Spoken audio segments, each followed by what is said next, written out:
June 12 എന്ന ദിവസം ഭൂമി ചൗഹാൻ ഒരിക്കലും മറക്കില്ല. രാജ്യത്തെ നടുക്കിയ വിമാനാപകടത്തിൽ നിന്നും തലനാഴിയേക്കാണ് ഭൂമി രക്ഷപ്പെട്ടത്. അഹമ്മദാബാദ് വിമാനത്താവളത്തിൽ നിന്നും 242 പേരുമായി പറന്നുയർന്ന എയർ ഇന്ത്യ വിമാനം തകർന്നു വീണെന്ന വാർത്ത മറ്റാരെക്കാളും ഞെട്ടലോടെയാണ് ഭൂമി കേട്ടത്.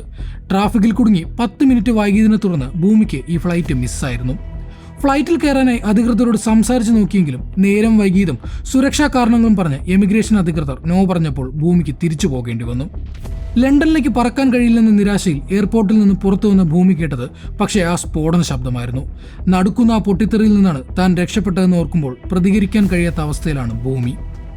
വിമാനാപകടത്തിന്റെ വാർത്തെറിഞ്ഞപ്പോൾ തകർന്നുപോയെന്ന് ഭൂമി ദേശീയ മാധ്യമങ്ങളോട് പ്രതികരിച്ചു. എന്റെ ശരീരം വിറയ്ക്കുകയാണ്, എനിക്ക് സംസാരിക്കാൻ പോലും കഴിയുന്നില്ല. സംഭവിച്ചതെല്ലാം കേട്ടതിനു ശേഷം എന്റെ മനസ്സിപ്പോൾ പൂർണ്ണമായും ശൂന്യമാണ് എന്നാണ് ഭൂമിയുടെ വാക്കുകൾ. ലണ്ടനിൽ ഭർത്താവുമൊത്ത് കഴിയുന്ന ഭൂമി 2 വർഷത്തിനു ശേഷമായിരുന്നു ഇന്ത്യയിലേക്ക് എത്തിയത്. അവധിക്കാലം നാട്ടിൽ ചിലവഴിച്ച ശേഷം ലണ്ടനിലേക്ക് തിരിച്ചു പോകാൻ ഒരുങ്ങിയതായിരുന്നു ഭൂമി. യാത്രയ്ക്കായുള്ള എല്ലാ ഒരുക്കങ്ങളും പൂർത്തിയാക്കി എത്തിയപ്പോഴാണ് വഴിയിൽ വില്ലനായി ട്രാഫിക് ബ്ലോക്ക് ഉണ്ടായത്. അത് ഭൂമിയുടെ ലണ്ടനിലേക്കുള്ള യാത്രയും മുടക്കി. എന്നാലിപ്പോൾ വിമാന ദുരന്തത്തിൽ നിന്നും നിമിഷങ്ങളുടെ വ്യത്യാസത്തിൽ രക്ഷപ്പെട്ടത് ഓർക്കുമ്പോൾ വല്ലാത്തൊരു നടുക്കം തന്നെയാണ് ഉള്ളതെന്ന് ഭൂമി പറയുന്നു.